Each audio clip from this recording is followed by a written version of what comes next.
Vandaag bij Antwoorden met Bayless Conley. God blesses the generous heart. It always comes back. It always comes back multiplied. Now, it doesn't always come back the 1st and the 15th of every month. But it always comes back. Elke dag zit u met zoveel vragen. Iedereen zoekt naar antwoorden. Persoonlijke antwoorden die ons kunnen sterken in ons geloof. Die antwoorden liggen soms voor het grijpen. Bereid u voor op Gods woorden die door de Bijbel tot u spreken. En vind de antwoorden met Bayless Conley. Hello, Bayless Conley here. Welcome to the broadcast. We're going to be talking about someone that was greatly blessed by God, but at a critical time, they failed to give God the credit for what He had given them. You know, it's easy to slip into a mode in life where we forget that God is our source. I think you're going to be challenged by today's broadcast, and you're going to be blessed by today's broadcast. Let's get into the Word together. Hier is Bayless Conley met het tweede deel van zijn preek van vorige week. Look with me, if you would, at 2 Chronicles chapter 32, beginning in verse 27. Hezekiah had very great riches and honor, and he made himself treasuries for silver, for gold, for precious stones, for spices, for shields, for all kinds of desirable items, storehouses for the harvest of grain, wine, and oil, stalls for all kinds of livestock, and folds for flocks.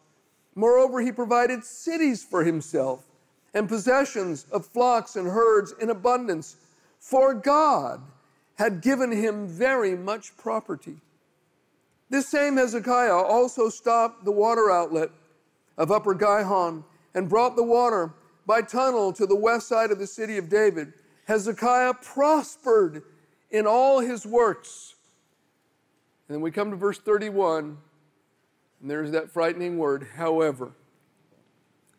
However, regarding the ambassadors of the princes of Babylon, who they sent to him to inquire about the wonder that was done in the land, God withdrew from him in order to test him, that he might know all that was in his heart. Now, it says regarding this issue with the ambassadors of Babylon that came to inquire about the wonder, and you have to read also in 2 Kings and also in Isaiah to get the full story. What happened in this time of great momentum and success and unprecedented prosperity? In a very difficult time, Hezekiah became sick and he was going to die. In fact, Isaiah the prophet came and said, look, get your house in order. You're going to die. You won't live. And the Bible said Hezekiah turned his face to the wall and he wept bitterly and prayed to God. And God heard his prayer, sends Isaiah back and says to Hezekiah, the Lord says, I've heard your prayer. I've seen your tears. I'm going to add 15 years onto your life. And at that time, something amazing happened. Isaiah said, look, in 3 days, you're going to be completely recovered. You'll go back to the temple of the Lord, and God's going to give you a sign that this thing will happen. But you get to choose. The sundial, God will either make the shadow go forward 10 degrees, or he'll make it go backwards 10 degrees, or 10 steps on the sundial. You choose, Hezekiah. And Hezekiah chose what I would have chosen. He said, man, all right, it's already going this way. I want it to go backwards. And the shadow went 10 steps backward on the sundial. So God apparently just pushed stop on the universe, hit rewind, and everything went backwards. And it wasn't just a localized miracle. It was universal. That's right. Because these ambassadors from far off Babylon came to inquire about the wonder that was done in the land. And the Babylonians at that time in history were the world's foremost astronomers. They knew more about the stars and the movements in the heavens than anyone else. And they realized something extremely peculiar had happened on a certain day, and rumor came to them that it was all connected to a king in far-off Judah named Hezekiah that apparently had been healed in connection with this amazing wonder. And so they want to know about the supernatural. They want to know how he got healed. They want to know how did the shadows go backwards. And they send the ambassadors, and God leaves Hezekiah. Now, what an opportunity Hezekiah could have said, listen, I'm going to tell you what happened. I got healed by the one true God. He's the one that made the shadow go backwards. He heard my prayer. He saw my tears. He collects his tears in a bottle, my ancestor David had said. He's not aloof and far off, but he's near. He's a loving God. He's a real God. We are made in his image. He is the creator. And all of this wealth you see, he gave it to me in a very difficult time. The Lord has prospered me. He's done all these good things you say in my life. But you read the story in every account, and Hezekiah never mentions God to these ambassadors once. And Hezekiah failed the test. And I wonder how differently history might have turned out had he shared the good news with those ambassadors. Because you know, eventually Babylon became the undoing of the nation of Judah. They came, ransacked Jerusalem, and they carried everyone away captive to Babylon. How different might history be? You see, when God blesses us, when he gives us resource, as well as being stewardship, it's always a test. What will your attitude be? Will you keep God the focus of your life? Will you tell others about him? Will you tell others that the prosperity you have came from him and that it's a matter of his grace? Now, God wants to bless you. He wants to bless me. I believe he wants to put treasure in our house, but he doesn't want the treasure being the focus. Amen. And I know some people are thinking, that's great, Pastor, but presently, I don't have any treasure to be tested with. I wouldn't mind giving that test a go. God, you're on. Just try me. I think I'd pass with flying colors. Well, let me share with you 3 ways that the treasure gets in the house of the righteous. Number 1, hard work. Proverbs 14:23 says, in all labor there is profit, but idle chatter leads only to poverty. Hard work. The New Testament is so strong on this. It says, if any will not work, meaning someone that's able to work, work's available. If any will not work, neither should he eat. If they refuse to work, the scripture says, do not even feed them. Hard work. Number 2, hearing wisdom. Through discovering your gifting and applying those inward inclinations. The scripture says this, Proverbs 8:1, wisdom cries out. Proverbs 8:12, wisdom finds out knowledge of witty inventions. Proverbs 8:21, wisdom causes those that love her to inherit wealth. Wisdom cries out. Wisdom brings knowledge of witty inventions. Wisdom causes those that love her to inherit wealth. A man's gift makes room for him. And we need to listen to that wisdom inside. Listen, God is not bankrupt for creative ideas. Even within the framework of what you do, your personal life right now, I'm telling you, you haven't hit the ceiling. God has wisdom that can take you, that can take me further. I read an article some time ago about this guy. Of all things, he decided to sell push lawnmowers online. Just this light bulb went on in his brain. Now, some of you don't know what a push lawnmower is. You don't plug anything in, you don't put gas in it, you push it. It mows the grass by muscle and sweat. That's the way I mowed the grass my whole life. Yeah, I'm back from the days, all we had was black and white TV. We only had 7 channels. We didn't have 107 channels. And I was the remote. Dad said, get up, go change the channel. You gotta go over there. You turn the channel manually, go, nope, turn it again. Come sit back down, get up, Dad, go change it. I was the remote. Yeah, we had channel 2, channel 5, channel 7, channel 9, channel 11, channel 13. That was it, baby. Tell him, Pastor Bayless. Having said that, I'm getting off course here. This guy realized culture was changing, that people were starting to think about their health more again. It was a cultural trend, which has continued. And so he marketed these push lawnmowers as like the latest, greatest new thing. You get out in the sunshine and the fresh air and you get exercise. and they began to sell like hotcakes. His first year, he made a $118,000 profit. That was back in 2001. We need to hear wisdom. That brings treasure into the house. Number 3 is having a generous heart. Amen. Hard work, hearing wisdom, having a generous heart. Proverbs 11:25, the generous soul will be made rich, and he who waters will also be watered himself. God has this divine law called reciprocity. And in God's economy, when we give, when we have a generous heart, he always sees that it comes back to us eventually. Good measure, pressed down, shaken together, and running over.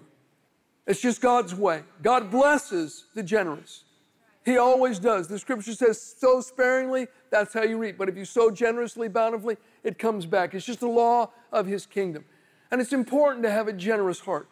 God blesses the generous heart. It always comes back. It always comes back multiplied. Now, it doesn't always come back the 1st and the 15th of every month. But it always comes back. Cast your bread on many waters, and after many days, it'll return. God is a God of blessing.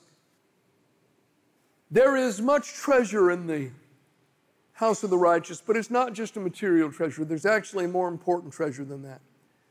The second treasure in the house of the righteous is spiritual treasure. Look with me, if you would, in 2 Corinthians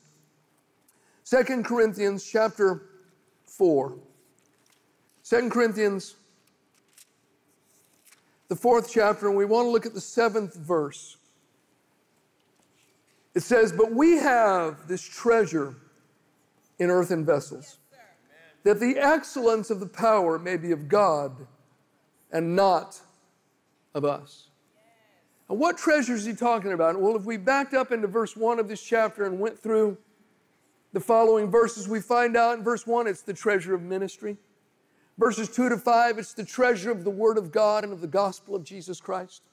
In verse 6, it's the light of God, the glory of God, quite literally the presence of God. What a treasure.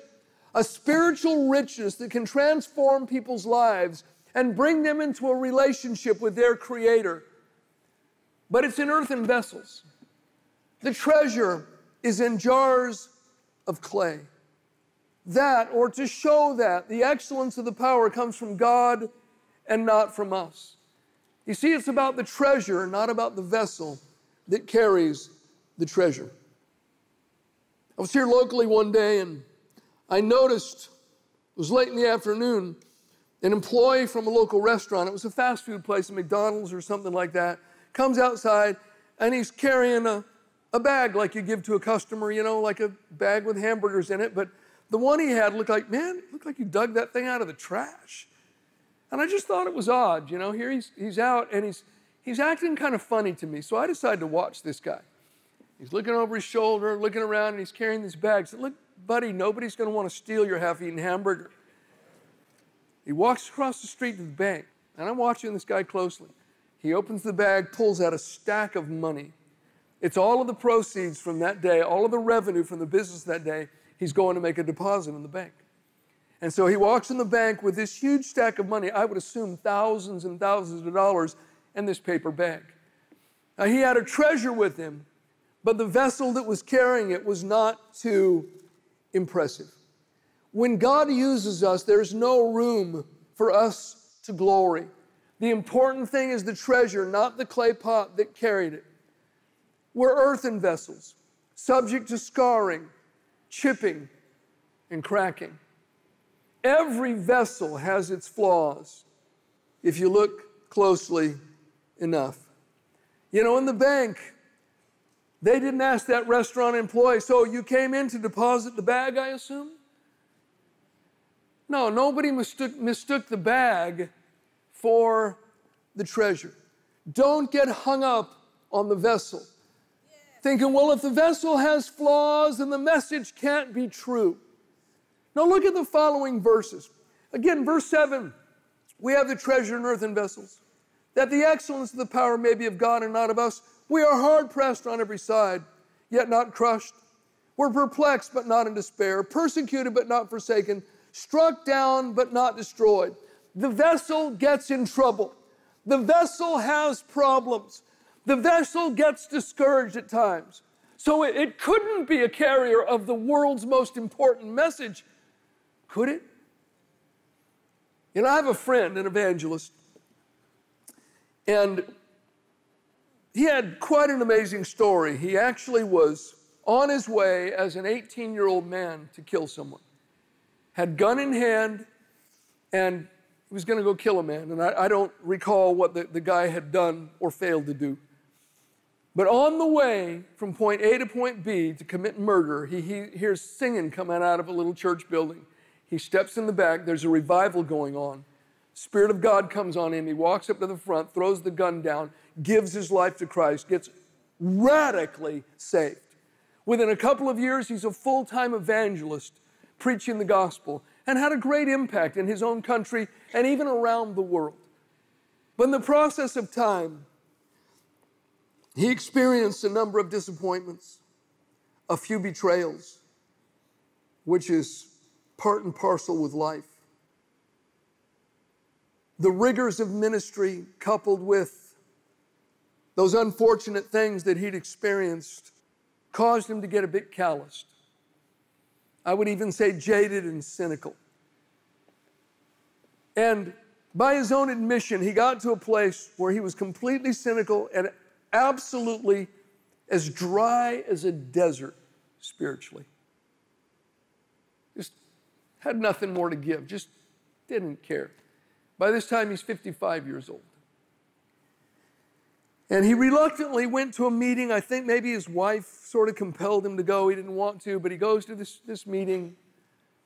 Some churches having revival services or whatever they called it. And the pastor gets up and says, you know, all of those that are in full-time ministry, we want you to come up front. We want to pray for you. And he thought to himself, man, I ain't going up front. But then he thought, well, there's people here that know I'm in ministry. I better do it. So he comes and he stands up front with a line of other, pastors, evangelists, full-time gospel workers. And then the pastor says, okay, I want our prayer teams to come out and pray for these people. He gets a 16-year-old girl. And he's thinking, really? You've got to be kidding me. Little girl, I've been in ministry twice as long as you've been alive. And he's thinking to himself, why don't you go home and babysit your little sister?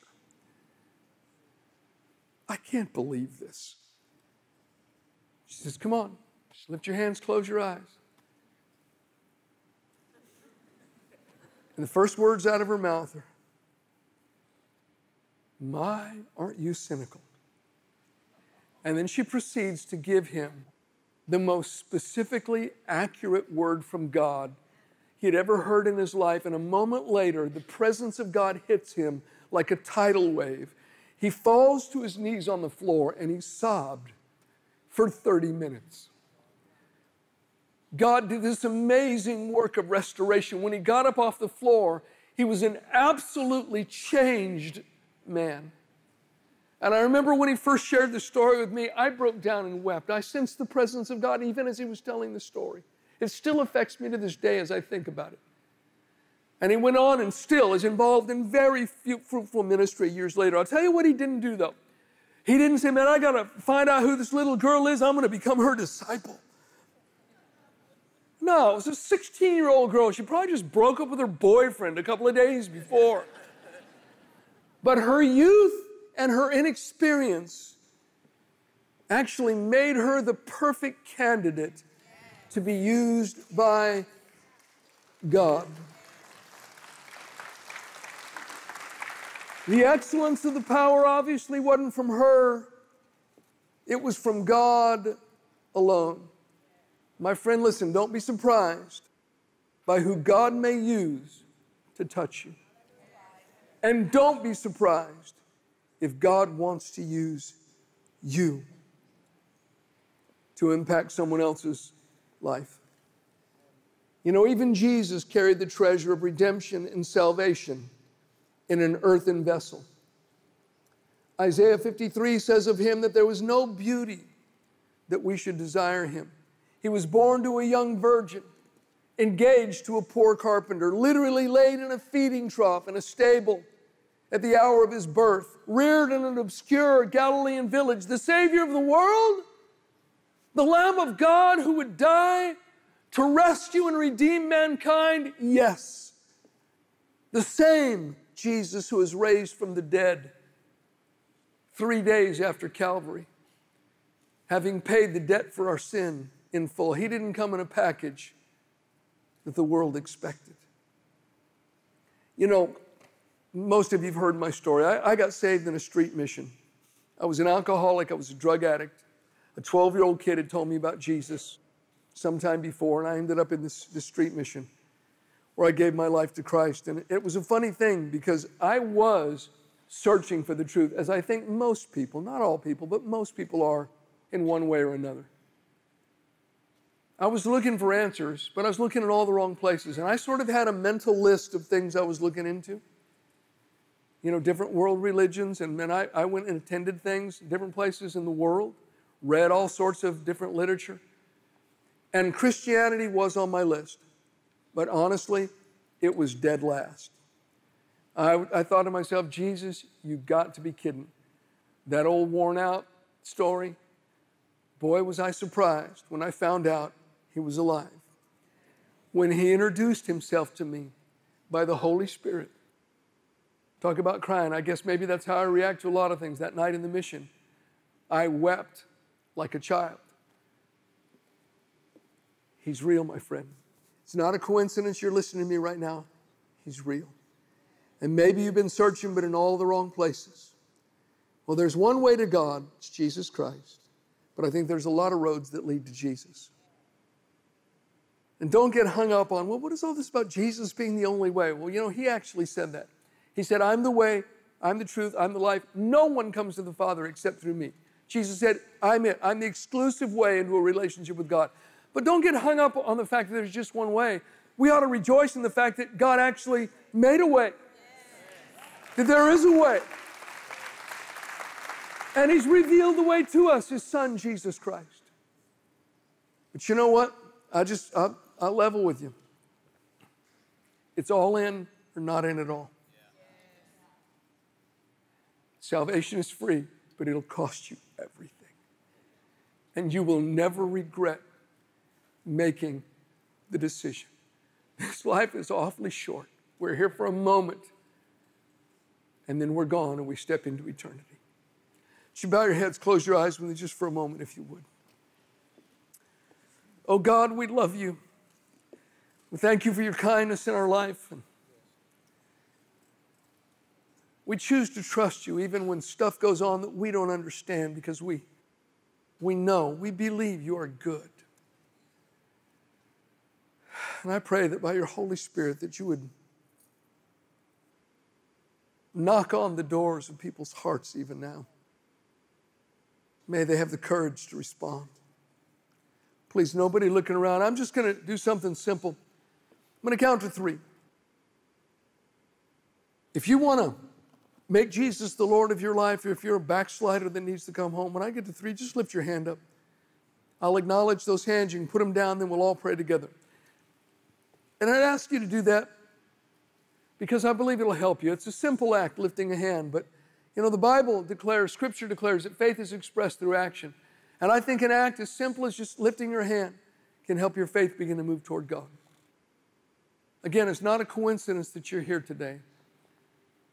I believe that God's been working behind the scenes to bring you here. 1, it's your time, friend. No one else can make a decision like this for us. No one gets grandfathered into God's family.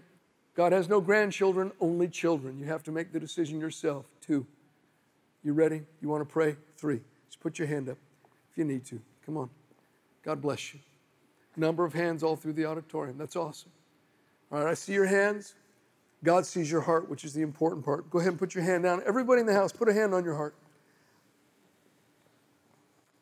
Tie your heart around these words and just speak them sincerely to God. Just say, oh God, I come to you today.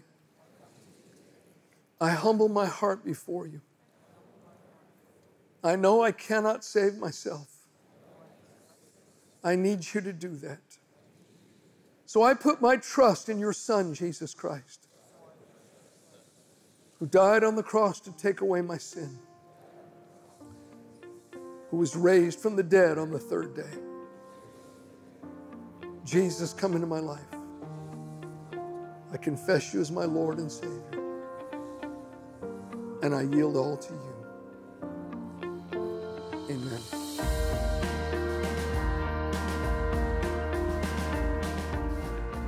Well, friend, I hope that you were blessed by the broadcast today. You know, we've been talking about stewardship, and God certainly will, hold us to account for what we do with the resources that he gives to us. The scripture teaches us to honor him with the first part of our income. And I would just like to challenge you and ask you, if you've been blessed by the broadcast, us bringing the Word of God into your home or wherever you are, pray about supporting what we're doing.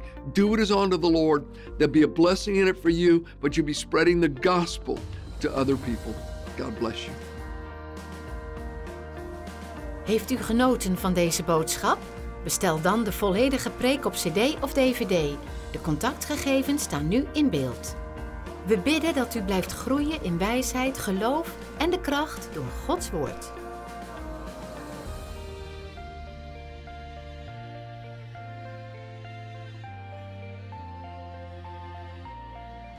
Hi there. We have a daily email devotional that I believe can be of great benefit to you. You know, when we take God's Word in every day, it helps us become established in the Lord. The Bible talks about the inward man being renewed day by day. Jesus had to take up our cross daily and to follow him. Lees de overdenking op je smartphone, 's ochtends bij de koffie, wanneer je onderweg bent of meteen op je computer. Take time to sow the seeds of God's Word into your life every day with this free email devotional. Bedankt voor het kijken naar Antwoorden met Bayless Conley. Ga naar bayless-conley.nl voor meer informatie en inspiratie.